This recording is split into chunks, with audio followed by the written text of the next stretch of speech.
সেই নিয়ামতের কথাগুলো একাকী পরিবার নিয়ে মসজিদে, মিম্বারে, সমাজে, রাষ্ট্রে আলোচনা করার জন্য। আমরা যে এখানে বসছি, আমার আগে অত্র মসজিদের সময় খতিবে মুকাররম আপনাদের সম্মুখে আলোচনা করেছেন, আপনারা শুনেছেন, আমি করছি, আপনারা শুনছেন। আপনাদের চেহারা দেখে বোঝা যাচ্ছে আপনাদের মধ্যে একটা কোরআন হাদিস শোনার একটা গভীর তৃষ্ণা আমি পরিলক্ষিত করছি। এই যে আল্লাহ রাব্বুল আলামিন কোরআন সুন্নাহ শোনার যে একটা আকর্ষণ সৃষ্টি করে দিয়েছেন, এই যে কোরআন সুন্নাহ শ্রবণ করার জন্য রব্বুল আলামিন স্বয়ং কোরআনুল কারীমের মধ্যে নির্দেশ দিয়েছেন। সুতরাং আমরা যে এখন মজলিসটা করছি, এই মজলিসটা করার জন্য রব্বুল আলামিনের নির্দেশ। এভাবে না, যে কোনো পদ্ধতিতে, যেমন আল্লাহ বলেন ওয়াম্মা বিনিআমাতি রাব্বিকা ফাহাদ্দিস। এই ফাহাদ্দিস এটা হচ্ছে আমল সিয়া, আমল মানে আর আদেশ, যেটা আদেশ করা হয়, যেটা আল্লাহ আদেশ করেছেন। এবং আল্লাহ তাআলার নিয়ামত, আল্লাহ তাআলার নিয়ামত অনেক আছে। চোখ আমাদের জন্য নিয়ামত, হাত আমাদের জন্য নিয়ামত, পা আমাদের জন্য নিয়ামত। আমাদের শরীরের মধ্যে এই নিয়ামত তো আছে। পুরো জগৎটাকে সুন্দর করার জন্য, সমাজটাকে আলোকিত করার জন্য, ব্যক্তিগত জীবন, পারিবারিক সামাজিক জীবন থেকে সমস্ত বিশৃঙ্খলা দূর করার জন্য আল্লাহ তাআলা একটা নিয়ামত দান করেছেন। সেই নিয়ামতের নাম নবী রাহমাতুল্লিল আলামিন। সময় ছিল অন্ধকারাচ্ছন্ন, জোর যার, মুল্লুক তার, যার ইচ্ছা মতো আচরণ, বাবার মায়ের সন্তানের কারো অধিকার ছিল না। ওই যুগের নাম ছিল আইয়ামে জাহিলিয়া। রব্বুল আলামিন নবী রাহমাতুল্লিল আলামিনকে পাঠিয়ে অন্ধকারাচ্ছন্ন দূর করে পুরো পৃথিবীতে আলোকিত করে দিয়েছেন। হেদায়েতের আলো, কোরআনের আলো, সুন্নাহর আলো, ভালোবাসার আলো। রব্বুল আলামিন সেই নিয়ামত আমাদেরকে দিয়েছেন, যে নিয়ামত সম্পর্কে আল্লাহ রাব্বুল আলামিন বলেন লাকাদ মান্নাল্লাহু আলাল মুমিনিনা ইয বা'আথা ফীহিম রাসূলা।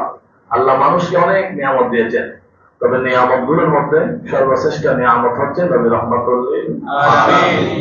এই নবী রাহমাতুল্লিল আলামিনকে পেয়ে আমরা মিলাদুন নবী সাল্লাল্লাহু আলাইহি ওয়াসাল্লাম কি করছি? উদযাপন করছি। এখন মিলাদুন নবীর হাকিকত সম্পর্কে আমি কিছুক্ষণ বলবো। এরপর আমাকে আরেকটা বিষয় দেওয়া হয়েছে, সন্তানের প্রতি মা বাবার দায়িত্ব, মা বাবার প্রতি সন্তানের দায়িত্ব, এরপর আউলিয়া কেরামের স্মরণ। এই চারটা বিষয়ে আমি সংক্ষিপ্ত সময়ে কথা বলবো। আল্লাহ আমাকে কথা বলার জন্য, সবাইকে শুনে আমল করার জন্য তৌফিক দান করুন। নাম্বার 1, আমরা যে মাহফিল করছি, যে মজলিসে বসছি, এই মজলিসের নাম জশ্নে জুলুসে ঈদে মিলাদুন নবী সাল্লাল্লাহু আলাইহি ওয়াসাল্লাম। এটার হাকিকত, এটা আমরা করছি, এটা কেন করছি, এটা করলে কি পাবো, কতগুলো সওয়াব হবে, এটার মাধ্যমে আমরা সমাজ, দেশ কিভাবে পরিবর্তন হবে, এই আলোকে আমি প্রথম পয়েন্টে কথা বলবো। কোরআনুল কারীম কত পারা? 30 পারা। সূরা কয়টা? 114টা। 114 সূরা। এক সূরার নাম হচ্ছে সূরাতুল বালাদ। বালাদ শব্দের অর্থ হচ্ছে শহর।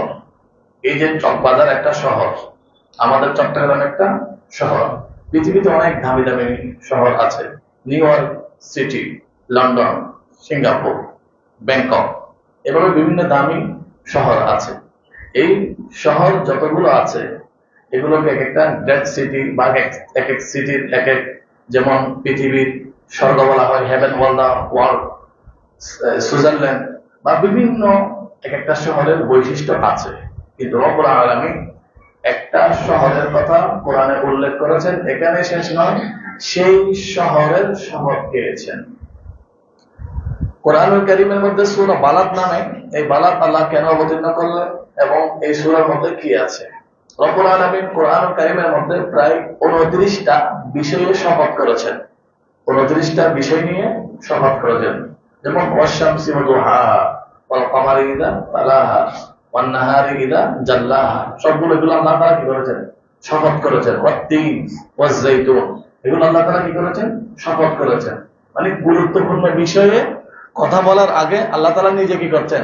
শপথ করছেন। তা আমরা তো আল্লাহর নামে শপথ করি। আল্লাহ কার নামে শপথ করছে? আল্লাহর সৃষ্টির মধ্যে যেগুলো আল্লাহর ভালো লেগেছে, যেগুলো গুরুত্বপূর্ণ, সেগুলো সম্পর্কে আল্লাহ শপথ করেছেন। তাহলে সূরা বারাত সম্পর্কে কেন শপথ করেছেন?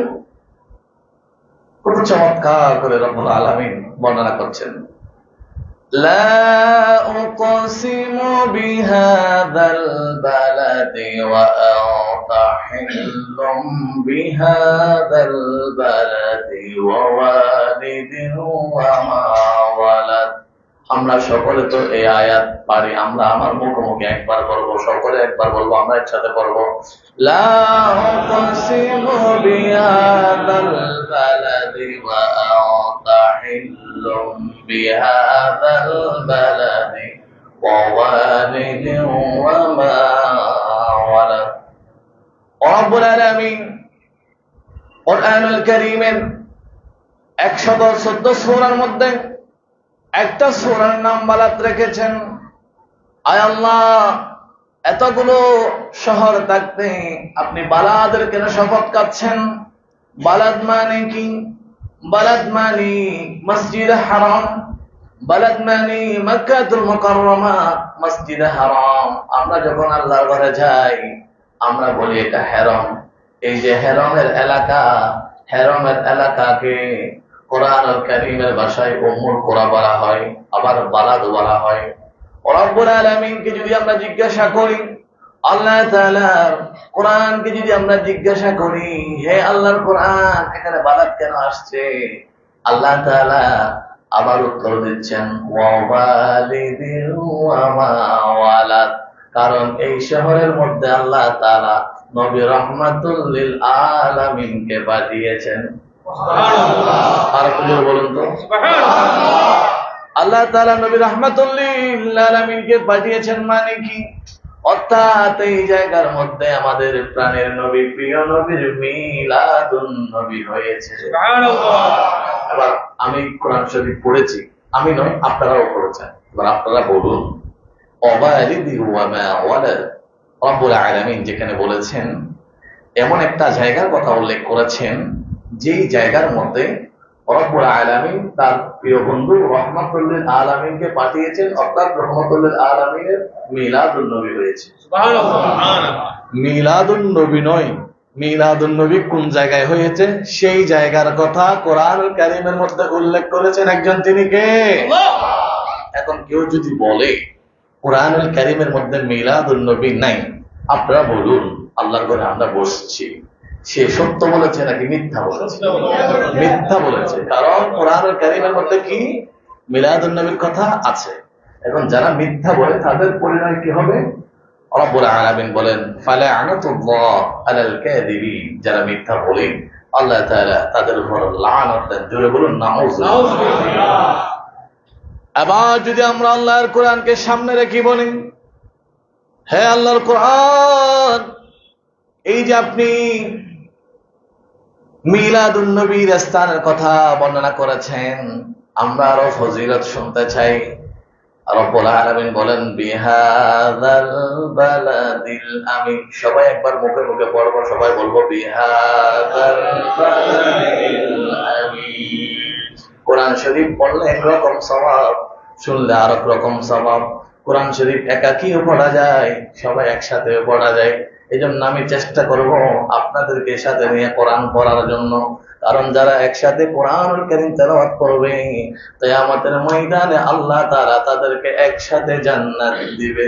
সুবহানাল্লাহ। আমার বাবারা ভাইয়েরা, রব্বুল আলামিন কোরআনুল কারীমের মধ্যে বর্ণনা করছেন, আমাদের এই বক্স আলী শাহী জামি মসজিদ, এই মসজিদের মধ্যে যদি আমাদের হাতের সাথে কোনো পিঁপড়া লেগে মারা যায়, মাছি মারা যায়, আমাদের গুনাহ হবে না। কিন্তু হেরম শরীফের মধ্যে আমরা যারা মক্কাতুল মুকাররমার মধ্যে গিয়েছি, রব্বুল আলামিন আমাকে নিয়েছেন, আপনারা কারা কারা গিয়েছেন আমি জানি না। আমরা দোয়া করছি, আল্লাহ আমাদের জীবনে বারবার মক্কাতুল মুকাররমা মদিনাতুল মুনাওয়ারা যাওয়ার ব্যবস্থা করে দাও। এবং রব্বুল আলামিন বলেন, বিহাদাল বালাদিল আমিন। বাংলাদেশের মধ্যে 2.5 লক্ষ মসজিদ আছে, এই মসজিদের মধ্যে যদি নিজের হাতের সাথে লেগে একটা পিঁপড়া মারা যায় গুনাহ হবে না, কিন্তু মসজিদে হারামের মধ্যে যদি একটা হাতের সাথে লেগে পিঁপড়া মারা যায় শুধু গুনাহ নয়, একটা দম দিতে হবে। দম মানে কাফারা। কাফারা কি? ছোট কাফারা দিলে হবে না, হয়তো ছাগল, হয়তো দুম্বা, হয়তো উট দিতে হবে। এবার আল্লাহ রাব্বুল আলামিন বলেন, এ বান্দা, এই যে মসজিদে হারামের মধ্যে যদি একটি প্রাণী মারা যায় এটার দম দিতে হবে। কেন জানেননি? কারণ এই জায়গার মধ্যে আমি আমার প্রিয় রাহমাতুল লিল আলামিনকে পাঠিয়েছি। সুবহানাল্লাহ। রব্বুল আলামিন নবী রাহমাতুল লিল আলামিনের মাওলুদুন নবীর উসিলাই রব্বুল আলামিন ওই জায়গার মধ্যে একটা প্রাণীকে পঞ্জত্ব নিরাপদ করে দিয়েছে। তাহলে আমরা কোরআনে পেলাম। এরপরে আমরা যদি বলি এই মিলাদুন নবী মাহফিল সর্বপ্রথম কে করেছেন? রব্বুল আলামিন সূরা আলে ইমরানের 81 নং আয়াতের মধ্যে বর্ণনা দিচ্ছেন, ওয়াইদ আখাযাল্লাহু মিসাকান নাবিয়্যিন লামা আতাইতুকুম মিন কিতাবিন ওয়া হিকমা। রব্বুল আলামিন হযরত আদম সফিউল্লাহ, ঈসা রূহুল্লাহ, মুসা কালিমুল্লাহ সমস্ত নবীদেরকে আহ্বান করলেন। আল্লাহ তাআলা বক্তব্য দিচ্ছেন আর সমস্ত নবীগণ শুনছেন। সূরা আলে ইমরান আয়াত নং 81। আমরা বলবো সূরা আলে ইমরান আয়াত নং 81। আল্লাহ তাআলা বক্তব্য দিচ্ছেন, ওয়াইদ আখাযাল্লাহু মিসাকান নাবিয়্যিন, হে আদম সফিউল্লাহ, ঈসা রূহুল্লাহ, মুসা কালিমুল্লাহ, তোমাদের কাছ থেকে আমি কমিটমেন্ট নিব, প্রতিজ্ঞা নিব। বলে এবারে আপনি কি প্রতিজ্ঞা দিবেন?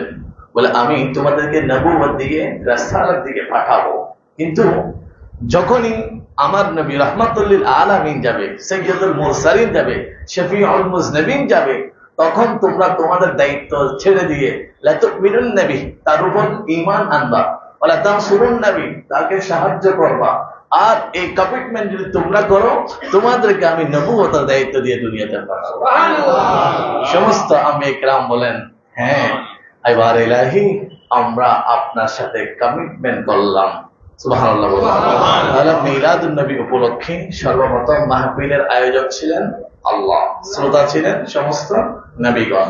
এবার যদি আমরা বলি এই মিলাদুন নবী মাহফিল আজকে আমরা করছি বক্স আলী শাহী জামি মসজিদে, আমার মুসল্লি বাবারা আপনারা সহযোগিতা করেছেন, আয়োজন করেছেন।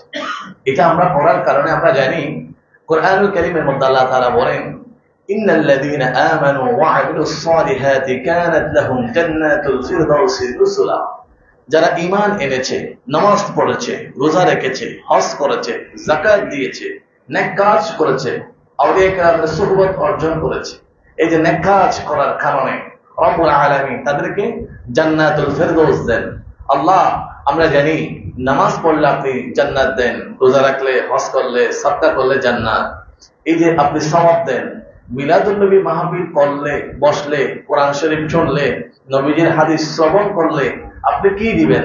রব্বুল আলামিন সূরা আলে ইমরান পারা নং 11 রব্বুল আলামিন ইরশাদ করেন, এ আমার বান্দা, হুয়া খায়রুম মিম্মা ইয়াজমাউন, অন্যান্য ইবাদত করে যে সওয়াব পাও, অন্যান্য ইবাদতের চাইতে বেশি সওয়াব আমার নবীকে পেয়ে যদি তোমরা সেই উসিলা নিয়ে আমি আল্লাহর কাছে চাও, আমি আল্লাহ অন্যান্য ইবাদতের চাইতে বেশি সওয়াব দান করব। আমি কোনো আমার পক্ষ থেকে আমার নিজস্ব অপিনিয়ন আমি বলি নাই। মিম্মা ইয়াজমাউন, ইয়াজমাউন এটা জামা, জামার বহু বছর, মানে অন্যান্য ইবাদতের চাইতে বেশি সওয়াব রব্বুল আলামিন রেখেছেন দয়াল নবীকে ভালোবেসে যে ইবাদত করা হয় সেই ইবাদতের মধ্যে। সুবহানাল্লাহ। এই আয়াতের তাফসীর করছি নবীজির একটি হাদিস শরীফ দিয়ে, তখন আপনারা ভালোভাবে বুঝবেন। একদিন চাঁদের রাত, চাঁদ দেখা যায়, তারকা দেখা যায়, ঝিলিমিলি করে। এখন মা আয়েশা সিদ্দিকা চাঁদের রাতে স্বামী স্ত্রী একসাথে চাঁদ দেখা, তারা দেখা, এটা দয়াল নবীর সুন্নাহ। কেউ যদি মনের মধ্যে পেরেশানি নিয়ে রাতের অন্ধকারে চাঁদ দেখে, তারা দেখে, রব্বুল আলামিন তাদের অন্তরের মধ্যে প্রশান্তি দান করেন। যদি সম্ভব হয় মাঝে মধ্যে যে চাঁদিনী রাত, ওই চাঁদিনী রাত একসাথে স্বামী স্ত্রী চাঁদ দেখে, তারকা দেখে কোন গল্প বলবে। কি গল্প? দয়াল নবী রাহমাতুল লিল আলামিন, অথবা এই চাঁদের আলো, এই সূর্য, চাঁদ কত বড়। আমরা তো এমনি অনেক কথা বলি, অনেক সময় স্বামী স্ত্রী কথা বলতে বলতে একজন আরেকজনকে দেওয়া শুরু, এই কিরে বলে কথা, তুমি কথা বলতে বলতে আমার বাপের গোষ্ঠীর নাম কেন নিছো? বলে তুমি আগে নিছো। বলে না, আমি নি না, তুমি নিছো। এই যে আমরা অনর্থক কথা বলে অনেক সময় ঝগড়া লাগা ফেলি স্বামী স্ত্রীর মধ্যে। তো এগুলো না করে আমরা যখন দয়াল নবী রহমতুল্লিল আলামিনের মহব্বতের কথা বলবো, রব্বুল আলামিন আমাদের দাম্পত্য জীবনের মধ্যে প্রশান্তি দিবেন। মা আয়েশা সিদ্দিকা বলেন, ইয়া রাসূলুল্লাহ, এই যে এতগুলো তারকা, আমরা জানি আমরা যে এই পৃথিবীতে বসবাস করছি, এই পৃথিবীতে 800 কোটি মানুষের বসবাস, কিন্তু পৃথিবীর চাইতে 9 কোটি 13 লক্ষ গুণ বড় হচ্ছে একটা তারকা। আমাদের পৃথিবীর চাইতে তারকা বড় নাকি ছোট? অনেক বড়। বাবা, এবার মা আয়েশা সিদ্দিকা বলেন, ইয়া রাসূলুল্লাহ, ইয়া হাবিবাল্লাহ, আমি যে এতগুলো তারকা দেখতে পাচ্ছি, পৃথিবীর চাইতে তারকা বড়, এতগুলো তারকার সমান কারো ইবাদত আসেনি। আমরা এই চকবাজার কাফেসগুলা, বক্সারি, শাহী জামি মসজিদের সমাজের মানুষগুলো, আমরা মাঝে মধ্যে হিসাব করি আমাদের এলাকার মধ্যে কোটিপতিকে কার বিল্ডিং কয়টা, কার দোকান কয়টা। আমরা হিসাব করি যার বিল্ডিং যে বেশি হবে সে সমাজের সভাপতি হবে, যার টাকা বেশি হবে সে নেতা হবে, তাকে আমরা সালাম দেব। কিন্তু দয়াল নবী রহমাতুল্লিল আলামিন তার সহধর্মিণী আমাদের আম্মাজানকে নিয়ে, মা আয়েশা সিদ্দিকাকে নিয়ে চাঁদের আলো দেখছেন, চাঁদের রাতের সৌন্দর্য উপভোগ করছেন, আর হিসাব করছেন। আমরা যেই হিসাব করি সেটার বিপরীত, আমরা যেই হিসাব করি সেটার বিপরীত। কারণ আমরা আছি যে সম্পদগুলো নিয়ে আমরা অহংকার করি, যে সৌন্দর্য নিয়ে আমরা অহংকার করি, এই সৌন্দর্য একদিন শেষ হয়ে যাবে।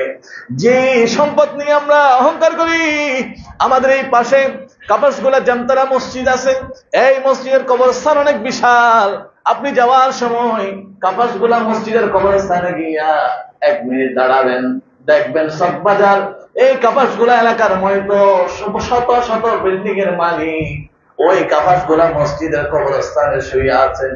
আপনার যখন বিল্ডিং এর অহংকার আসবে, আপনার যখন ক্ষমতার অহংকার আসবে, আপনার যখন টাকার অহংকার আসবে, আপনি একবার কবরস্থানের পাশে গিয়ে দাঁড়াবেন, দেখবেন আপনার চাইতে আমার চাইতে বেশি ক্ষমতাশীল ব্যক্তি ওই কবরের মধ্যে শুয়ে আছে। ঠিক কিনা?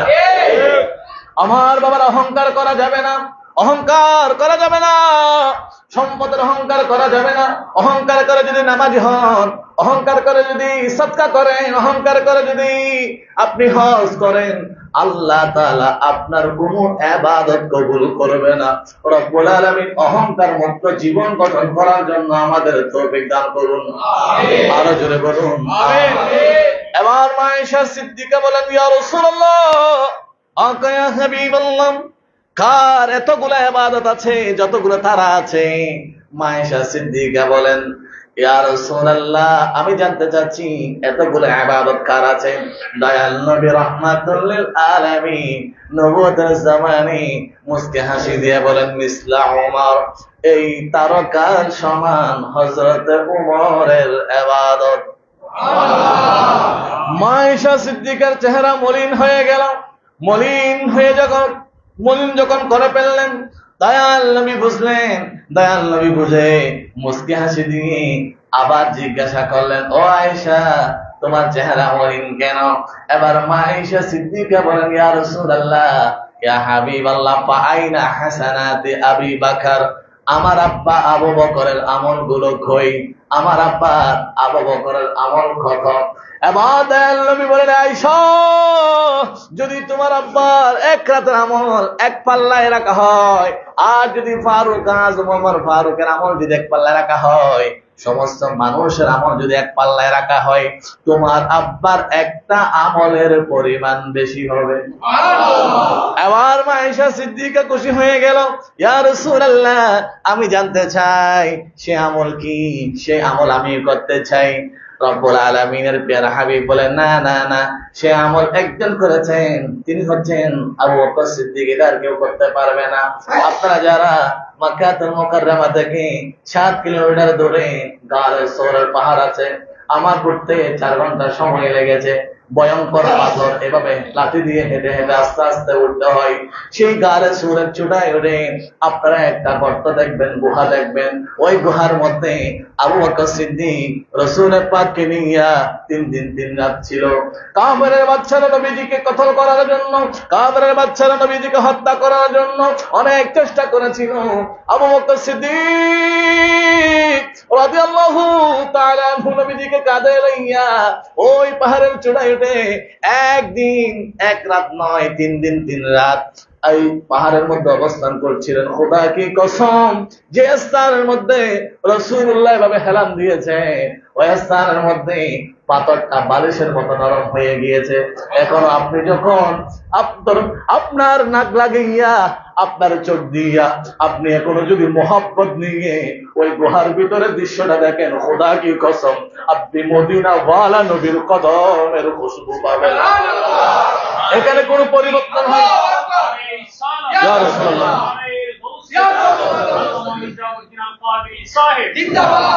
এখানে কোনো পরিবর্তন হয় নাই, অন্যান্য কিছুতে পরিবর্তন হয়েছে, এখানে কোনো রং লাগাই নাই। দয়াল নবীর কদম যেই পাথরের সাথে লেগেছে, সেই পাথরগুলো হুবহু এখনো আছে। আপনারা যারা ইয়াং, আপনাদের যাদের মোটামুটি এনার্জি আছে, পাহাড়ে ওঠার শক্তি আছে, ওরা রব্বুল আলামিন মক্কাতুল মুকাররমা আমরা যখন যাব, একবার হলেও সেই গারে সুরে ওঠার জন্য আমাদের তৌফিক দান করুন। ওই গারে সুরে আবু বকর সিদ্দিক 3 রাত 3 দিন ছিলেন। একদিন একটা সাগর এসে, ছোট ছোট গর্তগুলো এখনো আছে, একদিন এসে আবু বকর সিদ্দিকের সাগর কামড়াইছে। দয়াল নবী দেখলেন আবু বকর সিদ্দিকের চেহারা কালো হয়ে গেল। আবু বকর সিদ্দিক কাঁদছো কেন? লিমাযা তাবকি, তুমি কাঁদছো কেন? ইয়া রাসূলুল্লাহ, একটা সাপ এসে আমাকে কামড়াইছে, আমার বিষাক্ত বিষের ভয়ে আমি কাঁদছি। দয়াল নবী তো মোবারক লাগিয়ে দিলেন, আবু বকর সিদ্দিক সুস্থ হয়ে গেল। এবার দয়াল নবী বলেন, আমাকে ভালোবেসে আবু বকর সিদ্দিকের জান বাজি রেখেছে, ওই ইবাদতটা আমার আল্লাহ এমন পছন্দ হয়েছে, রব্বুল আলামিন কোরআনুল কারীমের মধ্যে ঘোষণা দিয়েছেন, ثاني اثنين إذ هما في الغار إذ يقول لصاحبه لا تحزن إن الله معنا। আল্লাহর এমন পছন্দ হয়েছে, সমস্ত মানুষের আমলগুলো যদি এক পাল্লায় রাখা হয়, আবু বকর সিদ্দিকের একটা আমলের মূল্য বেশি। সুতরাং এবার বলুন, আমরা যে মিলাদুন নবী মাহফিল করছি, কাকে ভালোবেসে? নবীকে ভালোবেসে। তো নবীকে ভালোবেসে কোনো যদি ইবাদত করা হয়, সেই ইবাদতের পরিমাণ আল্লাহর কাছে অনেক বেশি। এজন্য কোরআনুল কারীমের মধ্যে আল্লাহ তাআলা ইরশাদ করেছেন, সূরা ইউনূস 58 নং আয়াত, হুয়া খায়রুম মিম্মা ইয়াজমাউন, অন্যান্য ইবাদতের চাইতেও বেশি দয়াল নবীকে ভালোবেসে ইবাদত করলে সেই ইবাদতের পরিমাণ বেশি। আমি এই আয়াতের ব্যাখ্যায় আরেকটি আয়াতে কারিমা তেলাওয়াত করছি, আপনারা এটাও অনেকে জানেন। সূরা বাকারা আয়াত নং 8, প্রথম পারা, প্রথম যে পৃষ্ঠা আছে, উলাইকা আলা হুদাম মির রাব্বিহিম ওয়া উলাইকা হুমুল মুফলিহুন। সবাই আমরা একসাথে বলবো, উলাইকা আলা হুদাম মির রাব্বিহিম ওয়া উলাইকা হুমুল মুফলিহুন। এই পৃষ্ঠার মধ্যে 6 নম্বর লাইন যেটা আছে, এই লাইনের মধ্যে রব্বুল আলামিন ইরশাদ করেন, মিনান নাসি মান ইয়াকুলু আমান্না বিল্লাহি ওয়া বিল ইয়াউমিল আখির। মানুষের মধ্যে এমন কিছু মানুষ আছে যারা বলে আমান্না বিল্লাহ, আমরা তাওহীদ মানি। কিছু মানুষ বলে আমরা আল্লাহর উপর ঈমান এনেছি, আল্লাহকে হায়াতের মালিক, আল্লাহকে রিজিকের মালিক, আল্লাহকে ইজ্জতের মালিক, আল্লাহকে মৃত্যু দেওয়ার মালিক হিসাবে আমরা একমাত্র জানি। আমরা সকলের জবানটা করে আল্লাহ জিকির করে বলি, আমাদের হায়াতের মালিককে আল্লাহ। রব্বুল আলামিন বলেন, কিছু মানুষ, কিছু আমার বান্দা আছে যারা আমাকে মানে। আমাকে মানা, আল্লাহকে মানা, এটা ভালো কাজ নাকি খারাপ কাজ? অবশ্যই ভালো কাজ।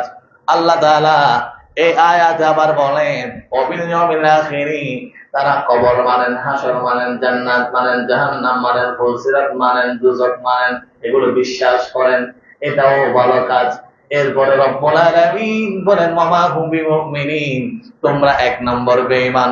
আল্লাহ তোমাকে মানলো, জান্নাত মানলো, জাহান্নাম বিশ্বাস করলো, তারপরে বেঈমান কেন হলো? বলে আমি আল্লাহ যে আছি। আল্লামা সুয়ুতী রাহমাতুল্লাহি তাআলা আলাইহি দুররে মানসুরের মধ্যে কোট করেছেন, বলে আমি আল্লাহ যে আছি এটা কি তোমাকে আমি বলেছি? আল্লাহ তাআলা আমাকে আপনাকে কানে কানে কাউকে বলে নাই আল্লাহ আছে। আল্লাহর ইবাদত করতে হবে, এটা আল্লাহ তাআলা আমাদের কানে কানে বলে নাই। জান্নাত আছে, জাহান্নাম আছে, এটা আল্লাহ আমাদেরকে বলে নাই, বলেছেন নবী রাহমাতুল লিল আলামিনকে। আল্লাহ তাআলা বলেন, যেই নবীর মাধ্যমে আমি আল্লাহ আছি তোমরা জানলা, যেই নবীর মাধ্যমে জান্নাত আছে জানলা, যেই নবীর মাধ্যমে জাহান্নাম আছে জানলা, ওই নবীকে বাদ দিয়া যদি তোমার সেজদা দিতে দিতে যদি তোমার হল্লা ফাটিয়ে ফেলো, তুমি হবে এক নম্বরে বেঈমান। কারণ তুমি তাওহীদ বিশ্বাস করো, তাওহীদি জনতা বলো, আর কৌশলে আমার নবীর রিসালাতকে দূরে রাখো। সুতরাং কেউ যদি তাওহীদি জনতা বলে, নবীজির রিসালাতকে দূরে রাখে, নবীর রিসালাত ছাড়া কেউ পরিপূর্ণ ঈমানদার হবে না, এই কথা বলেছেন কে? এজন্য রব্বুল আলামিন আমাদেরকে তাওহীদ রিসালাত মেনে ইবাদত করার জন্য তৌফিক দান করুন। আমার বাবারা, তাহলে আমি অলরেডি কোরআনুল কারীমের 11টা আয়াতে কারীমা উপস্থাপন করেছি। এবার আমরা তো করছি, আমরা জানছি এই ইবাদত করলে কত সওয়াব হবে। এবার যদি আমরা বলি কিছু কিছু মানুষ মিলাদুন নবীকে অস্বীকার করতে চায়, তাহলে কোরআন শরীফের আয়াত তো শুনছেন। কোরআন শরীফের পরে 6টা হাদিসের বিশুদ্ধ কিতাব আছে। আমরা ফতোয়া দিয়ে কাউকে আলাদা করতে চাই না। কেউ যদি না পড়ে তাকে পড়তে বলার অনুরোধ করছি। কেউ যদি না পড়ে থাকেন তাকে পড়বে, সঠিক কথাটা মানুষের কাছে বলবে। আমরা চাই না মুসলমানদের মধ্যে কোনো বিভ্রান্ত হোক। মুসলমানরা এক কবট থাক, মুসলমানরা একটা, আমরা এক আল্লাহকে সেজদা দিই। কিন্তু কেউ যদি দয়াল নবীর প্রেম, দয়াল নবীর মোহাব্বতকে নিয়ে প্রশ্ন তুলতে চায়, সেখানে কোনো আপোষ নাই। আলা হযরত বলেন, করো তেরে নাম পে যা ফেদা, নবস এক যা দু জাহাঁ ফেদা, দু জাহাঁ সে নেহি জি বারা, করো কিয়া জাহাঁ নেহি। আল্লাহ তাআলা আমাকে হায়াত দিয়েছেন, কবরে আরেকটা হায়াত দিবেন। এই দুইটা হায়াত আমি দয়াল নবীর শান বর্ণনা করতে করতে চলে যাব। আর আল্লাহ যদি আমাকে 1000 হায়াত দেন, 1 কোটি হায়াত দেন, 1 কোটি হায়াত আমি শুধু দয়াল নবীর শান বর্ণনা করব, কারোর সাথে আমি কম্প্রোমাইজ করব না। বলুন সুবহানাল্লাহ। তাহলে আল্লাহ তাআলা কোরআনুল কারীমের মধ্যে বলেন, আমরা যদি বলি কেউ মিলাদুন নবী আমরা মানি, পালন করছি, কেউ এটা অস্বীকার করছে, অস্বীকার করলে তো সাথে সাথে কাফের। অস্বীকার করা, এখন কিছু অবিশ্বাস করে ইনকার করে, তাহলে কি হবে? রব্বুল আলামিন কত চমৎকার করে বলে দিচ্ছেন। বলেন ইউরিদুনা। আমাদের বাংলা গ্রামারের মধ্যে কাল 3 প্রকার, বর্তমান, ভবিষ্যৎ, অতীত। আবার ইংলিশ গ্রামারের মধ্যে কাল 3 প্রকার, প্রেজেন্ট, পাস্ট, ফিউচার। আরবি ব্যাকরণের মধ্যে কাল প্রথম 3 প্রকার, মাজি, মুস্তাকবিল, হাল। আবার 2 কালকে 1 কালে করে দিয়েছেন, এটাকে বলা হয় মুজারে। অর্থাৎ আরবি ব্যাকরণে কাল হচ্ছে প্রথমত 3 প্রকার, আবার হচ্ছে 2 প্রকার। একটা হচ্ছে মাজি আর একটা হচ্ছে মুজারে। মাজি, মুজারে। এই মুজারার মধ্যে বর্তমান কাল এবং ভবিষ্যৎ কাল আছে, মানে বর্তমান কাল, ভবিষ্যৎ। যেমন সে নামাজ পড়ছে, যতদিন বেঁচে থাকবে পড়বে, তাহলে এটা কি হবে? ইউসাল্লি। আর যদি বলা হয় সাল্লি, সে নামাজ পড়েছিল। যদি বলা হয় সে নামাজ পড়ছে এবং পড়বে, তখন সকল শব্দটা ব্যবহার হবে আরবি ব্যাকরণের ভাষায় মুজারে। তো এখানে রব্বুল আলামিন মুজারে শব্দ ব্যবহার করে বলছেন, ইউরিদুনা লিয়ুতফিউ নূর আল্লাহ। আমার কিছু সৃষ্টি আছে, বান্দা আছে, মানুষ আছে, যারা আমি আল্লাহর নূরকে নিভাতে চেয়েছিল, চাচ্ছে, কিয়ামত পর্যন্ত আমি আল্লাহর নূরকে নিভাতে চাইবে। আল্লাহ তোমার নূর কি? আমি আল্লাহ কিতাব দিয়েছি আর নূরের নবী দয়াল নবীকে দিয়েছি। বলে কেউ যদি এই নূরকে নিভাতে চায় কি হবে? আল্লাহ বলেন আল্লাহু মুতিম্মু নূরিহি, এটা নিভাতে পারবে না, এটার পূর্ণতা দিয়েছি আমি আল্লাহ। তবে হ্যাঁ, ওয়ালাউ কারিহাল কাফিরুন, তারা একটু হিংসা ঘৃণা করতে পারে, কিন্তু তারা যত বেশি হিংসা করবে, আমি আল্লাহ তত বেশি আমার নবীর জিকিরের পরিমাণ, মিলাদুন নবীর পরিমাণ বাড়িয়ে দিব। এক সময় দেখা যায় মিলাদুন নবী মাহফিলের সংখ্যা ছিল কম, এটা বাড়তে বাড়তে এখন ঘরে ঘরে মিলাদুন নবী। আচ্ছা, আমরা এখানে বসে আমি কোরআনুল কারীমের এই পর্যন্ত 12টা আয়াত পড়েছি। কেউ যদি কোরআন শরীফ পড়ে শুনে, এটা কি কোনো কি গুনাহ আছে? কত সওয়াব। একদিন হযরতে উসাইদ রাদিয়াল্লাহু তাআলা আনহু কোরআন শরীফ পড়ছেন, পড়ার সময় ওনার ঘরের পাশে যে উটগুলো ছিল এগুলো ভাবে লাফালাফি করছে ভয়ঙ্কর ভাবে। উনি দৌড়ে দৌড়ে নবীর দরবারে চলে গেলেন, ইয়া রাসূলুল্লাহ, আমি যখন তেলাওয়াত করছিলাম তখন উটগুলো লাফালাফি করছে। বলে, এ উসাইদ, ফাইদা ক্বরাআতাল কুরআনা, যখন তুমি তেলাওয়াত করছিলা, ফানজালা আলাইহিস সাকিনা, আমার আল্লাহ তোমার উপর যখন প্রশান্তি নাযিল করছে, সুবহানাল্লাহ। আর ওই প্রশান্তিগুলা সকিনার প্রাপ্ত প্রশান্তি, রিজিক, হায়াত, ইজ্জত, এগুলা বলে এগুলো তুমি চোখ দিয়ে দেখতে পাচ্ছ না, ওই প্রাণীগুলো দেখতে পাচ্ছে, এই জন্য লাফালাফি করছে। জোরে বলুন সুবহানাল্লাহ। আল্লাহ বলে কেউ যদি এটার বিরোধিতা করেও আমার নবীর চর্চা বিরোধিতা করে বন্ধ করা যাবে না। আমরা তাহলে কোরআনুল কারীমের 12টা আয়াতের মাধ্যমে জানলাম মিলাদুন নবী সাল্লাল্লাহু আলাইহি ওয়াসাল্লাম কি, কেন পালন করলে কি হবে, আর অস্বীকার করে এটা বন্ধ করা যাবে না, এটা কোরআন শরীফের আলোকে আমরা জানলাম। রব্বুল আলামিন এবার আমাদেরকে মানার জন্য তৌফিক দান করুন, আমিন। একটা বিষয় গেল, দ্বিতীয় নম্বর বিষয় 15 পারা 3 পৃষ্ঠা সূরা বনী ইসরাঈল, আয়াত নং 26-27। রব্বুল আলামিন ইরশাদ করছেন, وَقَضَى رَبُّكَ أَلَّا تَعْبُدُوا إِلَّا إِيَّاهُ وَبِالْوَالِدَيْنِ إِحْسَانًا। রব্বুল আলামিন বলেন, এ বান্দা, তোমাদেরকে আমি যেভাবে নামাজের কথা উল্লেখ করেছি, নামাজ পড়ার জন্য যেভাবে বলেছি, হজ রোজা রাখার জন্য আমি যেভাবে ফরজ করেছি, নামাজ রোজা হজ যাকাত যেভাবে ফরজ, তেমনি ভাবে আমি আল্লাহ অপদ জোর নির্দেশ দিচ্ছি।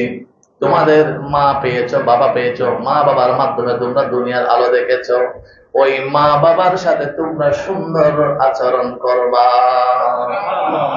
আচ্ছা, মা বাবার সাথে সুন্দর আচরণ করার জন্য নির্দেশ দিয়েছেন কে? আল্লাহ।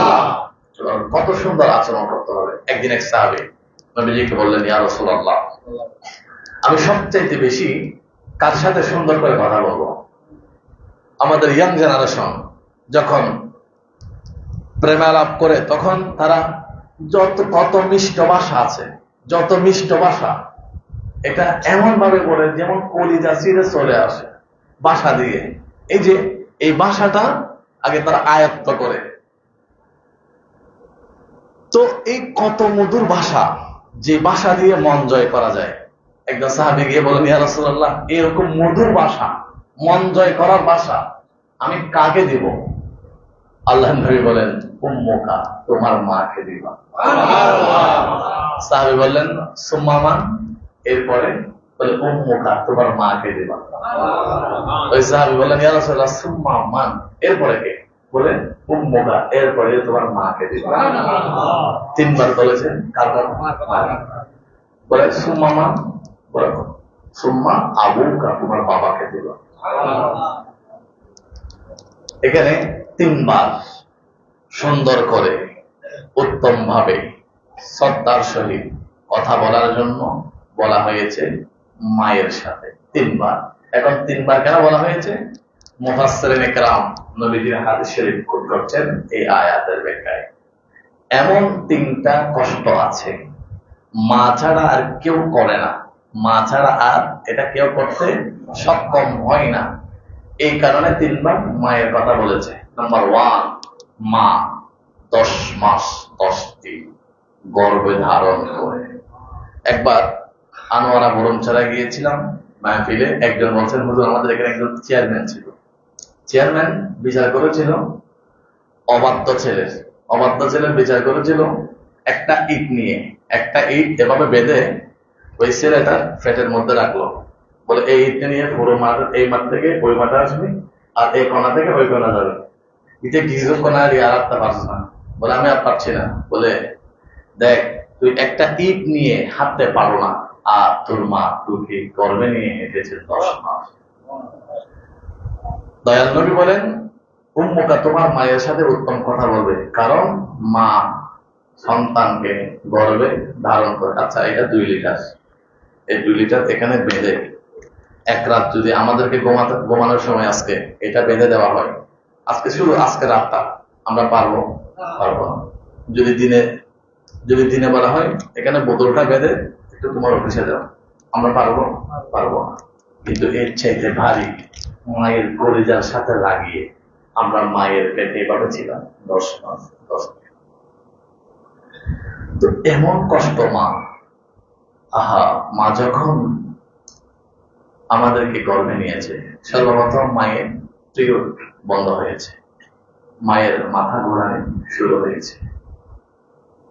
মা যখন সন্তানকে প্রসব বেদনা ওঠে, একবার আল্লাহ করে বেহুশ হয়, আর একবার হুঁশ আসে, আর বাবা ডেকে বলে, হায়রে আমার স্ত্রীটা প্রসবের যন্ত্রণায় চটপট করছে, আল্লাহরে সেজদা দিচ্ছি, আমার স্ত্রীকে তুমি সালামতে সন্তানটা দুনিয়াতে আসার ব্যবস্থা করে দাও। আল্লাহকে ডেকে ডেকে দুনিয়াতে সন্তানটা আসে। দুনিয়াতে সন্তানটা আসার পরে কি হয়?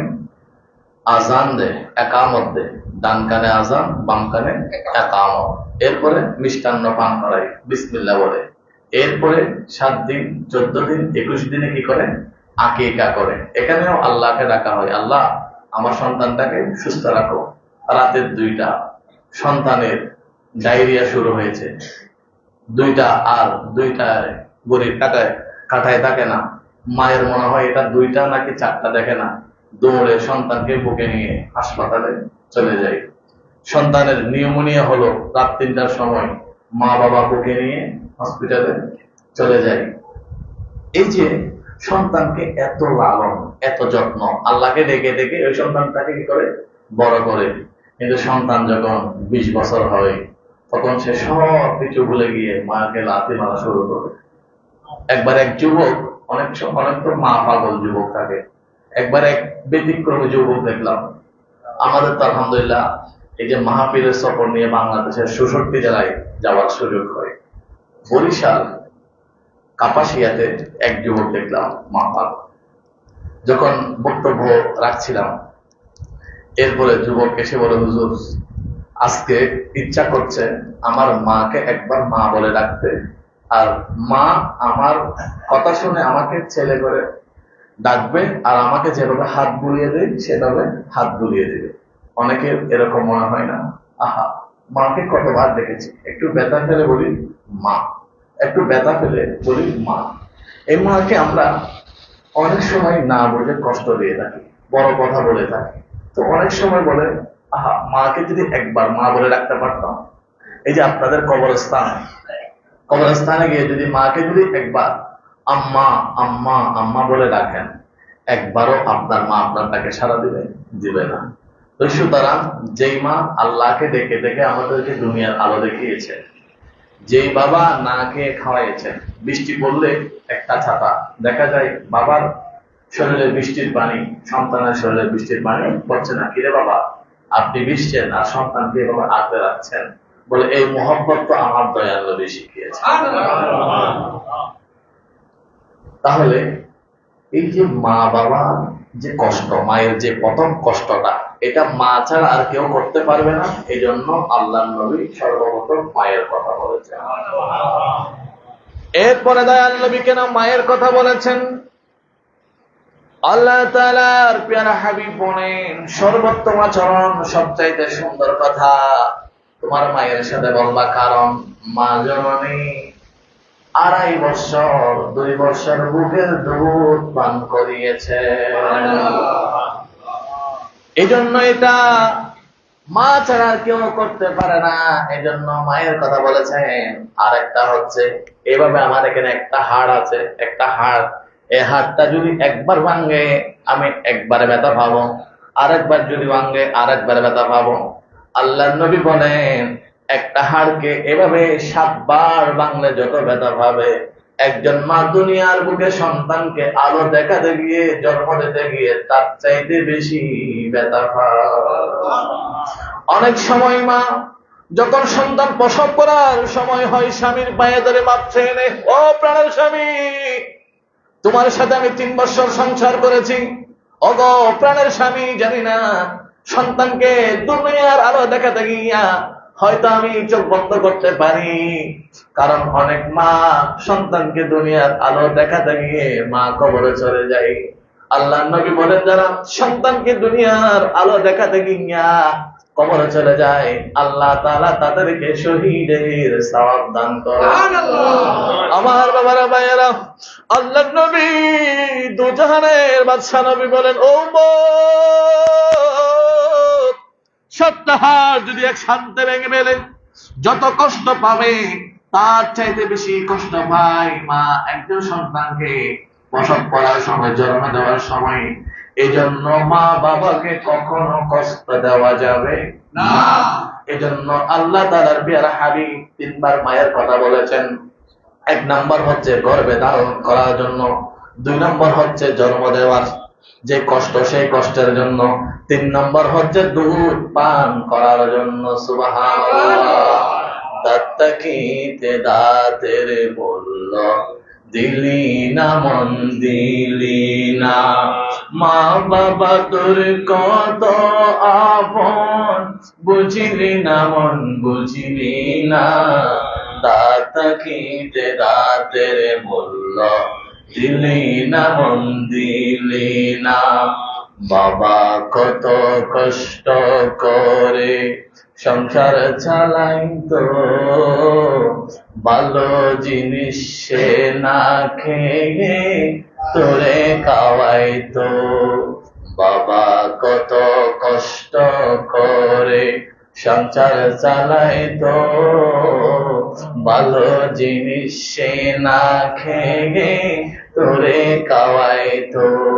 সেই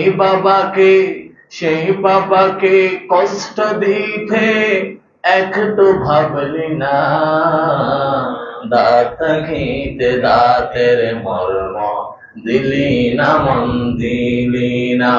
আমার বাবারা ভাইয়েরা, মায়ের মূল্য কত, বাবার মূল্য কত।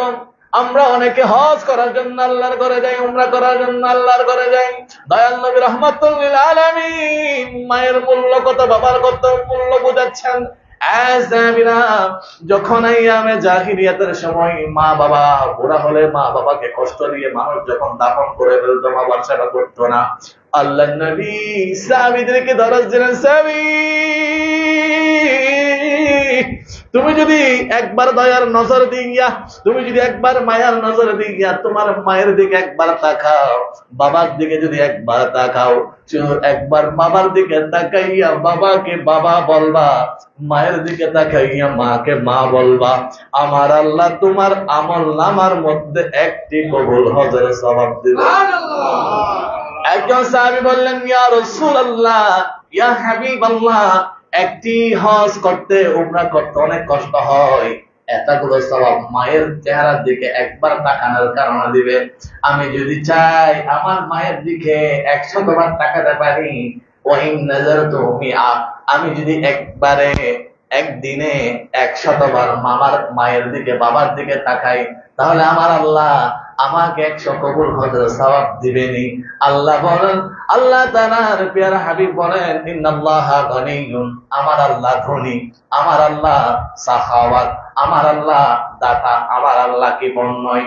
তুমি যদি মুহাব্বতের নজর নিয়া বাবা, বুড়ো বাবার দিকে একটা প্যারাসিটামল নিয়ে বলো, বাবা তোমার শরীরে জ্বর, ওষুধটাকে নাও, মায়ের কদমের দিকে তাকাইয়া মাকে যদি একবার মা বলেন, আমার আল্লাহ তাআলার প্যারা হাবিব দু জাহানের বাদশা নবী বলেন, একবার তাকানোর কারণে আমার আল্লাহ একটা কবুল হজের সওয়াব, আর যদি একদিনে 100 বার তাকায় তাহলে ওই সন্তানের আমল নামার মধ্যে 100 কবুল হজের সওয়াব দিবেন।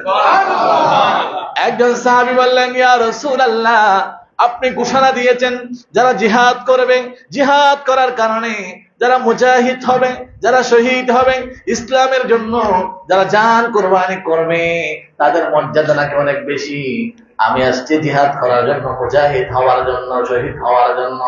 আমি যখন আসছিলাম আমার মা ছিল, আমার বাবা ছিল, আমাকে ঘরে ধরেছিল, ওগো সন্তান যাস না, আমরা অসুস্থ বুড়া হয়ে গেছি, তোর এখন জিহাদে যেতে হবে না, আমাদের একটু দেখাশোনা কর। বলে ইয়া রাসূলুল্লাহ, মা আমাকে টেনে ধরেছে, বাবা আমাকে টেনে ধরেছে, এরপরে আমি মায়ের কথাও শুনলাম না, বাবার কথাও শুনলাম না, আপনি নবীর দরবারে চলে আসলাম। আল্লাহর নবী বলেন, মা বাবাকে বাদ দিয়া আমি নবীর ভালোবাসা পাওয়া যাবে না। মা বাবাকে যদি মাইনাস করে আমি নবীকে পেতে চাও, নবীকে পাবে না। মা বাবাকে ভালোবাসতে হবে, আমি নবীকে পেয়ে যাবা। তোমার জিহাদে যাবার দরকার নাই, তুমি তোমার ঘরে গিয়ে মায়ের কদমে লুটিয়ে পড়ো, বাবার কদমে লুটিয়ে পড়ো, আমার আল্লাহ তোমাকে জিহাদের সওয়াব দিবেন। আমার বাবারা ভাইরা, এজন্য আল্লাহ তাআলা বলেন, ওয়ালা তাকুল লাহুমা উফিন ওয়ালা তানহারহুমা, মা বাবাকে কখনো ধমক দিয়ে কথা বলা যাবে না। একবার দেখেছি সন্তান মা বাবাকে ধমক দিয়া মা বাবার সম্পদগুলো নিজের নামে লিখে নেওয়ার জন্য চাচ্ছে। আবার সন্তান মা বাবাকে হত্যা করে মায়ের সম্পদের, বাবার সম্পদের মালিক হয়, এমন কুলাঙ্গার সন্তান বর্তমান সময়ে দেখা যাচ্ছে। খোদা কি কসম, মাকে বাদ দিয়া বাবাকে বাদ দিয়া মাইনাস করে যদি হাজার সম্পদের মালিক হন, আমার আল্লাহ আপনার উপর সন্তুষ্ট হবে। কত সন্তুষ্ট হবে জানেননি বাবা? আল্লাহ নবী দুজানে বাদশা নবী নবুয়তের জামানে বলেন, রিদার রব্বি রিদাল ওয়ালিদি, আপনার উপর যদি আপনার মা বাবা খুশি থাকে তাহলে আপনার উপর আল্লাহ খুশি, আর যদি আপনার উপর আপনার মা বাবা অখুশি থাকে, অসন্তুষ্টি থাকে, তাহলে আপনার উপর আল্লাহ অসন্তুষ্টি। আর বান্দার উপর আল্লাহ খুশি থাকলে জান্নাতি, বান্দার উপর আল্লাহ অসন্তুষ্টি থাকলে জাহান্নামী। মা বাবার প্রেমিক হলে সন্তান জান্নাতি, আর মা বাবার প্রেমিক না হলে সন্তান জাহান্নামী। আল্লাহ রে, আমাদের যাদের মা আছে বাবা আছে তাদের দীর্ঘ হায়াত দান করো আল্লাহ। আমরা দোয়া করছি, এই যে আমি মায়ের কথা বলার পরে বাবার কথা বলার পরে দেখলাম আমার মুসল্লিদের মধ্যে টলমল করে চোখের পানি ঝরেছে। আল্লাহ, জানি না তারা কোন আশা নিয়া মায়ের কথা কোনটা স্মরণ করে চোখের পানি ফেললো। রব্বুল আলামিন, তোমার ঘরে বসে আমরা দোয়া করছি, আমাদের মা বাবা যাদের কবরে চলে গেল তাদের কবরকে তুমি জান্নাতের টুকরা বানিয়ে দাও। আল্লাহুম্মা সাল্লি আলা সাইয়্যিদিনা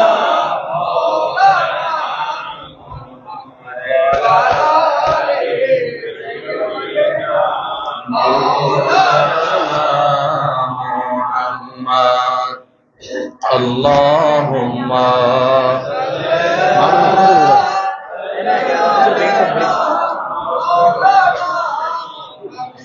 وعلى سيدنا।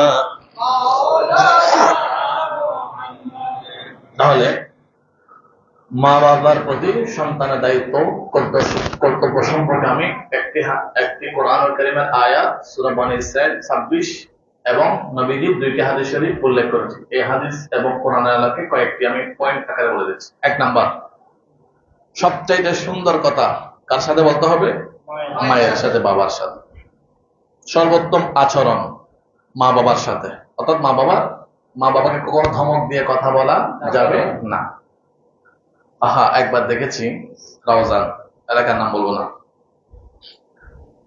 মাকে বাদ দিয়া 4টা গরু দিয়ে কুরবানি করছে। এরকম 4000 গরু দিয়ে যদি কুরবানি করা হয় মাকে বাদ দিয়া, এই কুরবানি ওই ব্যক্তিকে জাহান্নামে নিয়ে যাবে। এই জন্য মাকে মাইনাস করে, বাবাকে মাইনাস করে কোন স্বপ্ন দেখবেন না। একজন মায়ের 5 সন্তান, মা কি 1 মাসের জন্য এই করে, আরেক মাসের জন্য এই করে 5 সন্তানকে 5 জায়গায় রেখেছে? না, মা 5 সন্তানকে একই ঘরে একই বাসায় রেখেছে। দুঃখের বিষয়, সন্তান যখন ফ্ল্যাটের মালিক হয়, সন্তানের যখন গাড়ি থাকে, সন্তানের যখন বাড়ি থাকে, সন্তান বলে পালাবাদ কর, 1 সপ্তাহ মানে যাবে, আরেক সপ্তাহ ওখানে, আরেক সপ্তাহ ওখানে। মাঝে মধ্যে বৃদ্ধাশ্রমে যাবে, বৃদ্ধাশ্রমে গিয়ে সেখান থেকে কিছু শিখে আসবেন। বৃদ্ধাশ্রমে দেখবেন এমন বৃদ্ধাশ্রমের মধ্যে মা আছে যার সন্তান MBBS ডাক্তার। আবার বৃদ্ধাশ্রমের মধ্যে একবার জাহাঙ্গীরনগর ইউনিভার্সিটির একজন প্রফেসর এফএন বাংলাতে চ্যানেল আইতে ওনার সাক্ষাৎকার দিয়েছে। বৃদ্ধাশ্রমে উনি ইউনিভার্সিটির প্রফেসর, এক ছেলে লন্ডন আর এক ছেলে আপনার কানাডা। এইভাবে তার সন্তানগুলো কোথায় ফ্লাইট বাড়ি, গাড়ি বাড়ি নারী নিয়ে আছে, আর মা বাবা বৃদ্ধাশ্রমে আছে। আপনারা দেখেন না একবার বাইত মুস্তামির মাজারের সামনে এক বাবা রাস্তায় নিঃশ্বাস আসছে আর যাচ্ছে, বাবার হাতে একটা চিঠি। বাবা ছিল অবসরপ্রাপ্ত একজন শিক্ষক, তার 40 লক্ষ টাকা ব্যাংক ব্যালেন্স ছিল। এগুলো দুজন মেয়ে এই টাকাগুলো নিয়ে বাবাকে বাইতুল মুস্তামির মাজারের সামনে এসে রেখে গেল, এখান থেকে বৃদ্ধাশ্রমে নিয়ে গেল। এই যে এখান থেকে আপনারা শিক্ষা নেবেন, কারণ সন্তানগুলোকে আপনারা মানুষ করেন, সন্তানগুলোকে না খেয়ে খাওয়ান, সন্তানগুলোকে আপনারা বিল্ডিং দিয়ে যান, বিল্ডিং দেওয়া যাবেন, সম্পদ দিয়ে যাবেন, মালিক বানিয়ে যাবেন, তবে হ্যাঁ আর কিছু বানাবেন, সেটা হচ্ছে সন্তানগুলোর অন্তরের মধ্যে আমার দয়া নবীর মুহাম্মদ সৃষ্টি করবেন। আপনার সন্তান ক্যামব্রিজ পড়ে, অক্সফোর্ড পড়ে, ঢাকা ইউনিভার্সিটিতে পড়ে, কিন্তু আপনার সন্তান ইংলিশ টাইট অর নন পরিবার, man life is short, he has to do a lot of things, এভাবে অনর্গল ইংলিশ বলতে পারে। আবার আপনার সন্তান বাংলা কত সুন্দর করে বলে, কিন্তু আপনার সন্তান দেখে দেখে সূরা ফাতিহা পড়তে গেলে 20টা ভুল। আপনি যিনি কেমিস্ট্রি পড়ায়, বায়োলজি পড়ায়, হায়ার ম্যাথ পড়ায়, তাকে বেতন দেন, তার জন্য বাজেট করেন 10,000, আর যে হুজুর কায়দা পড়ায়, কোরআন শরীফ পড়ায়, তাকে দেন 500। মনে রাখবেন এগুলো সবগুলো প্লাস মাইনাস আপনাকে বের করতে হবে। এই কোরআনের শিক্ষা আপনার সন্তানের অন্তরে না থাকার কারণে আপনার সন্তান আপনাকে ভালো করবে না। 3টা সস্তা জিনিস খাওয়া মানা, 3টা সস্তা। একটা হচ্ছে ফুটপাতের সস্তা খাবার, খেলে ফ্যাট নষ্ট হয়। আর সস্তা শিক্ষা নিলে লাইফ নষ্ট হয়। সস্তা ডাক্তারের কাছে গেলে শুনেন তো বলে না 1000 টাকা ভিজিট দিলে ডাক্তার দিলে 1000 টাকা চলে যাবে। আমি এখানে যাওয়ার কিছু মানুষ আছে না, বলে এক ডাক্তারকে 1000 টাকা না দিয়ে দোকানে গিয়ে আমি ডিসপেন্সারিতে গিয়ে 2টা ট্যাবলেট নিয়ে আসবো, ভালো হয়ে যাবো। না, আপনি অসুস্থ হলে ডাক্তারের কাছে যেতে হবে। তো এখানে 3 জায়গায় কৃপণতা করা যাবে না। কিয়ামতের ময়দানে কিছু সন্তান বাবাকে জাহান্নামে নিয়ে যাবে। একজন সন্তানকে যখন বলা হবে এই তুমি জাহান্নামে যাও, বলে আল্লাহ আমাকে দিও না, আমার বাবাকে দাও। বলে কেন? বলে আমার বাবা আমাকে ইংলিশ শিখিয়েছে, বাংলা শিখিয়েছে, বায়োলজি, ম্যাথ, ফিজিক্স, কেমিস্ট্রি সবকিছু শিখিয়েছে, কিন্তু আমাকে কোরআন শরীফটা শিখায় নাই। এটা আমার দোষ কি? আমাকে বাবার সাথে কিরকম আচরণ করতে হবে সেটা আমাকে শিখায় নাই। এই জন্য আমাকে নয়, আমার সাথে আমার বাবাকে জাহান্নামে দাও। এই জন্য সন্তানের কারণে জাহান্নামী হবেন না। আর জাহান্নামী না হওয়ার জন্য আপনার সন্তানগুলোকে আগে শিক্ষাটা দিতে হবে। কিছু করতে না পারলে একজন ভালো মানুষের সাথে বসবাস করবে, একটা চা হলো খাওয়াবেন। আমি একবার দেখেছি সুগন্ধ আবাসিক একজন এমডি, উনি প্রত্যেক মাসে ওনার কিছু পছন্দের খতিবদেরকে ওনার বাসায় নিয়ে যাবে।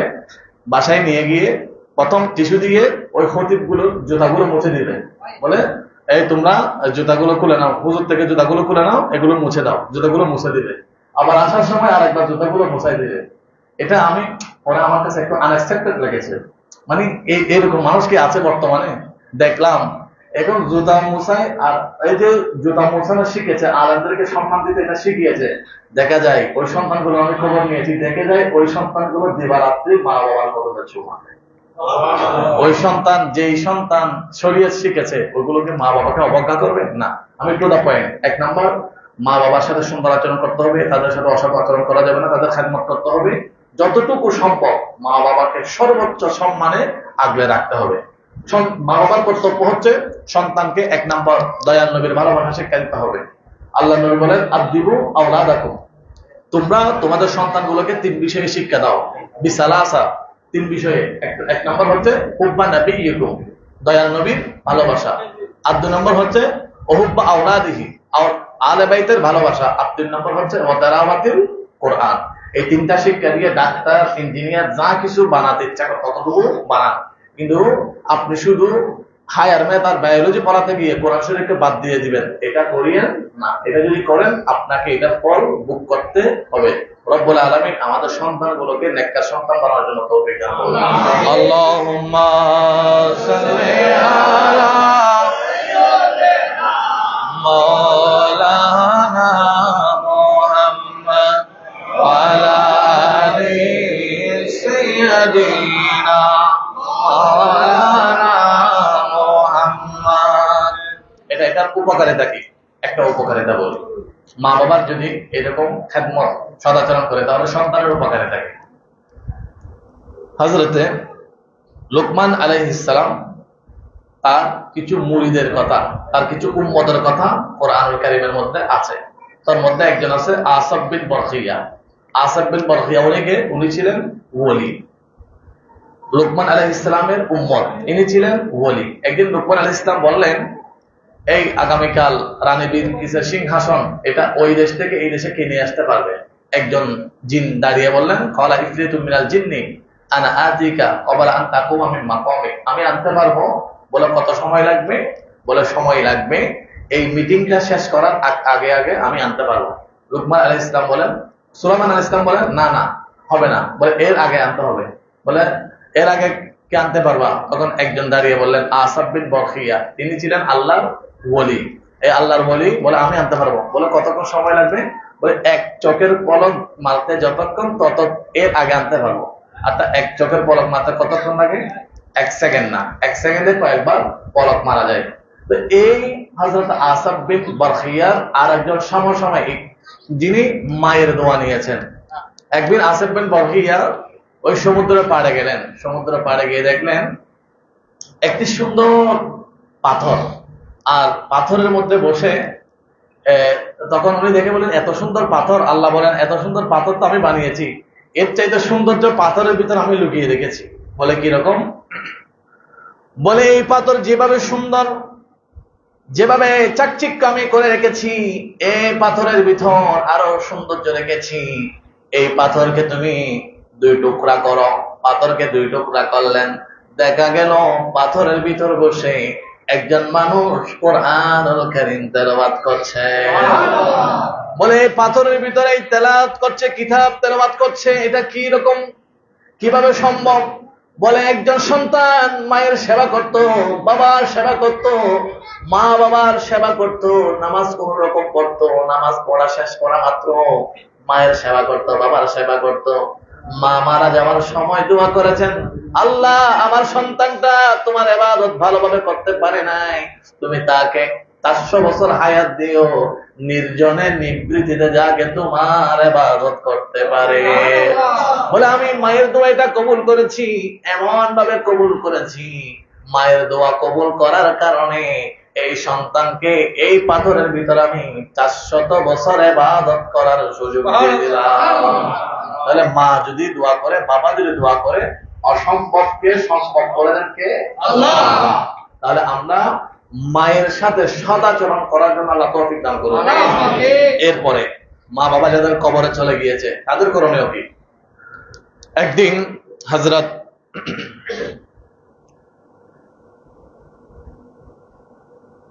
আল্লাহর নবীর একজন তাবিঈ হাসান বসরির কাছে গিয়ে একজন মা কাঁদছেন, হুজুর আমার সন্তান ছিল, মারা গিয়েছে, এখন সন্তানকে আমি একটু স্বপ্নে দেখতে চাই, এই সন্তান আমার বেশি তাবেদার ছিল, বেশি খেদমত করত, আমি একটু তাকে দেখতে চাই, আমার তার জন্য প্রাণ চলছে। বলে তাই? হাসান বসরি বলে, তুমি আজকে যাদের মা বাবা মারা গিয়েছে তারা চাইলে এই আমলটা করতে পারে। এই আমলটা করার কারণে স্বপ্নের মধ্যে আল্লাহ তাআলা মা বাবাকে স্বপ্ন দেখাবেন। ঘুমের মধ্যে আল্লাহ তাআলা স্বপ্নে মা বাবাকে স্বপ্ন দেখাবেন। এশার নামাজ পড়ছেন না, এশার নামাজ পড়ে 4 রাকাত নফল নামাজ পড়বেন। 4 রাকাত নফল নামাজ পড়ে যতক্ষণ ঘুম আসবে না ততক্ষণ আল্লাহর নবীর উপর দুরূদ শরীফ পড়বেন। এই আমলটা যদি করতে থাকেন, হয়তো 1 দিন, হয়তো 2 দিন, হয়তো 3 দিন, যে কোনো একদিন আপনি আপনার স্বপ্নের মধ্যে মা বাবাকে দেখতে পাবেন। আল কওলুল বদীর মধ্যে ইমাম সাহাবী এই হাদিস শরীফ কোট করেছেন। এখন মা যখন দেখলেন তার সন্তান, দেখা গেল কবরের মধ্যে জাহান্নামের আগুন ধাও ধাও করে জ্বলছে। এখন মা বলে, আমি তো নামাজ পড়ছি, দুরূদ শরীফ পড়ছি, ঘুমিয়েছি, আমার সন্তানকে স্বপ্নে দেখেছি, কিন্তু সন্তান কোথায়? জাহান্নামে। এখন ওই মা আবার হাসান বসরির কাছে গেলেন। হাসান বসরি হচ্ছে নবীজির তাবেঈ। বলেন, হুজুর আপনি যে বললেন নামাজ পড়ার জন্য, আমি পড়ছি, সন্তানকে দেখেছি, কিন্তু দেখেছি জাহান্নামে, এখন তো আমার আরো পেরেশানি বেড়ে গেল, এখন আমি কি করব? বলে, বাবা ঠিক আছে মা, আপনি থাকুন, আমি দেখি। হাসান বসরি আবার ওই রাতে এশার নামাজ পড়লেন, ঘুমালেন, 4 রাকাত নামাজ পড়লেন, ঘুমানোর আগে দুরূদ শরীফ পড়লেন। হাসান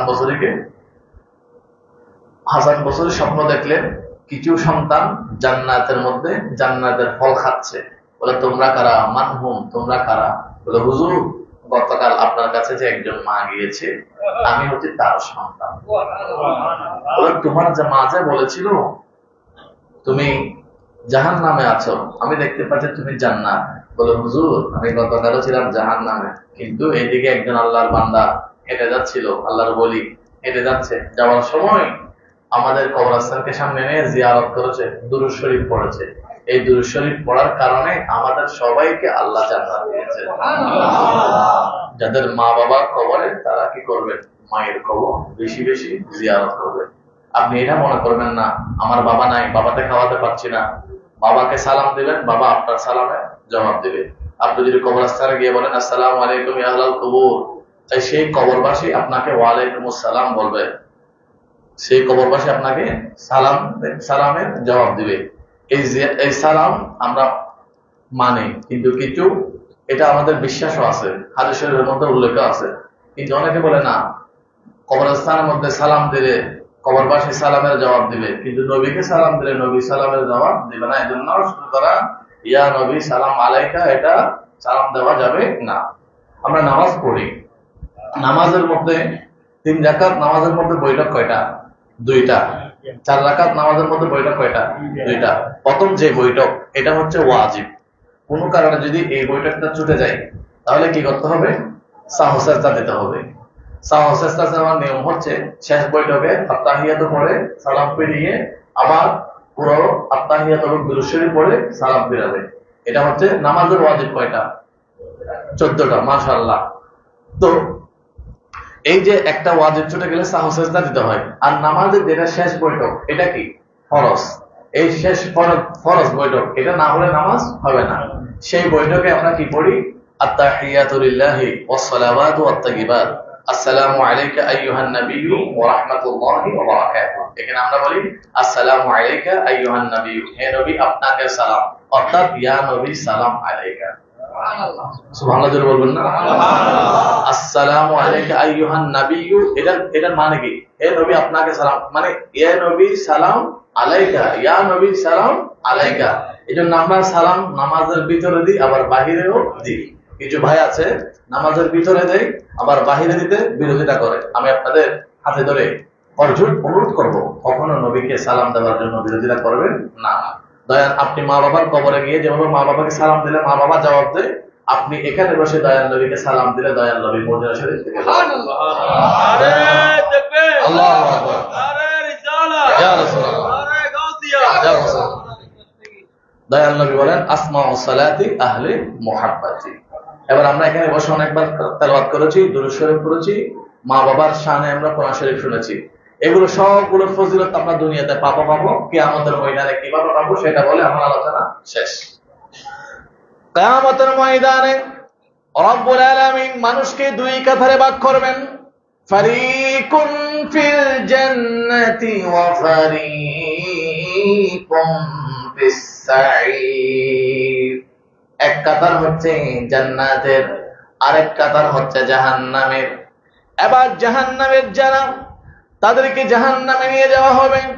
ফেরেশতারা দয়াল নবীর কাছে গিয়ে বলবেন, ইয়া রাসূলুল্লাহ, ইয়া হাবিবাল্লাহ, যেই মাত্র আপনার মিলাদ হয়েছে, আপনি দুনিয়াতে এসেছেন, মা আমেনা বলেন আমার সন্তান যখন দুনিয়াতে এসেছে, অন্যান্য সন্তান এসে খালে আর আমার সন্তান এসে ফারাআইতু, আমি দেখতে পেলাম ওহুয়া সাজিদুন, তিনি সেজদা দিয়েছেন। আমি তার টুটের সাথে আমার মুখটা লাগিয়ে দেখলাম, উনি বললেন রব্বি হাবিবি উম্মতি উম্মতি। ইয়া রাসূলুল্লাহ, মা আয়েশা সিদ্দিকা বর্ণনা করছেন, জান্নাতুল বাকি শরীফের মধ্যে একদিন এক রাত কান্নার আওয়াজ শুনলেন। মা আয়েশা সিদ্দিকা নবীজিকে বিছানায় তালাশ করলেন, পান নাই। এবার মা আয়েশা সিদ্দিকা দেখলেন জান্নাতুল বাকি থেকে কান্নার আওয়াজ আসে। মা আয়েশা সিদ্দিকা দেখলেন তিনি আর কেউ নয়, তিনি হচ্ছেন রাহমাতুল লিল আলামিন। এবার আয়েশা সিদ্দিকা বলেন, ইয়া রাসূলুল্লাহ, ইয়া হাবিবাল্লাহ, আল্লাহ তাআলা আপনার জীবনের গুনাহ ক্ষমা করে দিয়েছেন, আপনার কোনো গুনাহ নাই। কোরআনুল কারীমের মধ্যে বলেন, মা তাকদ্দামা মিন যামবিহা ওয়া মা তাআখারা, আল্লাহর নবীর আগে পরে কোনো গুনাহ নাই, কিন্তু আপনি তারপর রাতের ঘুমকে হারাম করে দিয়া আপনি এভাবে কাঁদছেন কেন? বলে, আয়েশা জানো না, আমার উম্মত আছে, উম্মতের মায়ায় উম্মতকে শিক্ষা দেওয়ার জন্য তাহাজ্জুদের মুসল্লায় দাঁড়িয়েও কাঁদছি, আবার কবরস্থানে এসে জিয়ারত করেও কাঁদছি। আবার ওই ফেরেশতা বলবেন, ইয়া রাসূলুল্লাহ, যে উম্মতের জন্য এত খন্দন করেছেন ওই উম্মতকে জাহান্নামে নিয়ে যাওয়া হচ্ছে। এবার দয়াল নবী ফেরেশতাকে বলবেন, কিফ ইয়া মালাইকা, হ্যাঁ ফেরেশতারা থামো, তোমরা আমার উম্মতকে জাহান্নামে নিও না। বলে, ইয়া রাসূলুল্লাহ, ইন্নাল্লাযীনা আমানু ওয়া আমিলুস সালিহাতি কানাত লাহুম জান্নাতুল ফিরদাউসি নুজুলা, যাদের আমলনামা ভারী হবে, নেক পরিমাণ বেশি হবে, তারা জান্নাতে যাবে, এটা তো আল্লাহর ফয়সালা। বলে, তোমরা আবার ওজন করো। দয়াল নবীর এই অর্ডারে আবার ওজন করা হবে, দেখা যাবে নেক ডান পাশে যেই পাল্লা আছে ওই পাল্লার মধ্যে দয়াল নবী একটা সাদা কাগজের টুকরা দিবেন। যখন ওই টুকরা দিবেন, নেক আমলগুলো আবার ভারী হবে, জান্নাতে নিয়ে যাওয়া হবে। এবার ওই ব্যক্তিটা দিয়ে বলবেন, ইয়া রাসূলুল্লাহ, এতক্ষণ আমাদেরকে জাহান্নামে নিয়ে যাওয়া হচ্ছিল, আবার এখন জান্নাতে নিয়ে যাওয়া হচ্ছে, কি কারণ আপনি একটু বলে দিন। বলে, তোমরা দুনিয়ায় থাকা অবস্থায় আমি নবীর উপর সালাম দিয়েছো, আমি নবীর উপর দুরূদ শরীফ পড়েছো, আর আমি নবীর উপর দুরূদ শরীফ পড়লে আসমাউস সালাতি আহলে মুহাব্বতি, সেটা আমি নবী তার আমার কান দিয়ে শুনি, আমাকে ফেরেশতারা এগুলো পাঠিয়ে দেন, এগুলো আমি নূরানি দপ্তরের মধ্যে লিখে রেখেছি। আজকে যখন তুমি মুসিবতে পড়লা, আমি ওই দুরূদ শরীফের সওয়াবগুলো মিজানের পাল্লায় দিয়েছি, এগুলো দেওয়ার কারণে বাড়ি হলো, আর এগুলোর উসিলায় আল্লাহ তোমাকে জান্নাত দিয়েছে।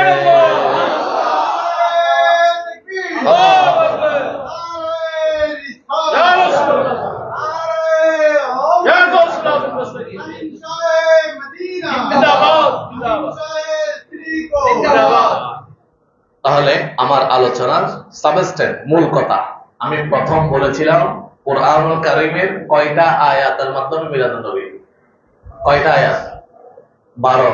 একজন বলেছে, আমি প্রথম কোরআন শরীফের 12টা আয়াতের মাধ্যমে মিলাদুন নবী কি, কেন করলে কি পাবো, এই আয়াত, এই আলোকে বলেছি। 1 নম্বর বিষয়।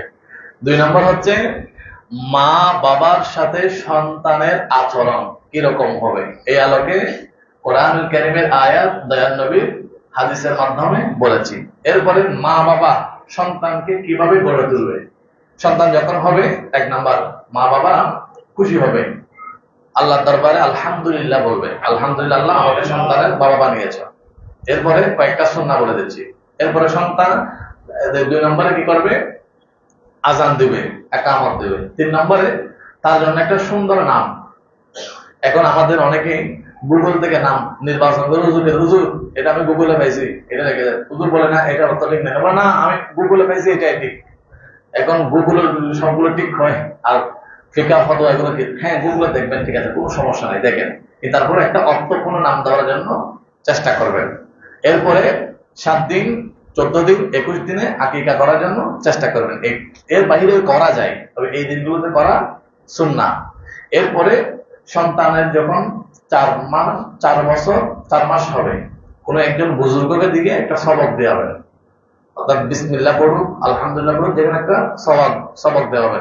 এরপরে সন্তানগুলোকে সত্য কথা বলার প্র্যাকটিস করাবেন, মানে মিথ্যা যাতে, যে সন্তানগুলোকে সত্য কথার প্র্যাকটিস করায়, এই সন্তানগুলো কখনো মিথ্যা বলে না। মা বাবা যদি 5-6 বছর বয়সে যদি সত্য কথা যদি মাথায় ঢুকিয়ে দিতে পারে, সন্তানের সামনে কখনো মিথ্যা কথা বললেও, অভ্যাস থাকলেও হালকা পাতলা, জীবনে কখনো সন্তানের সামনে মিথ্যা কথা বলবেন না। সন্তানের সামনে যদি মিথ্যা কথা বলেন, তাহলে সন্তান শিখে যাবে। সন্তানকে মা বাবা আগে সালাম দিবেন। 5 বছর ছেলে, 6 বছর ছেলে স্কুলে যাচ্ছেন, বাবা আসসালামু আলাইকুম। আমরা এখন সন্তানকে মারি, এই সালাম দে, সালাম দে। সালাম দেওয়ার জন্য মারতে হবে না, দেখবেন আপনি 2 বার 3 বার 4 বার ছেলেকে সালাম দিবেন, এরপরে আর আপনি দিতে পারবেন না, সন্তান আপনাকে সালাম দিয়ে দিবে। দয়াল নবী বাচ্চাগুলোকে আগে কি করতেন? আগে সালাম দিতেন, আগে সালাম দিলে সওয়াব বেশি।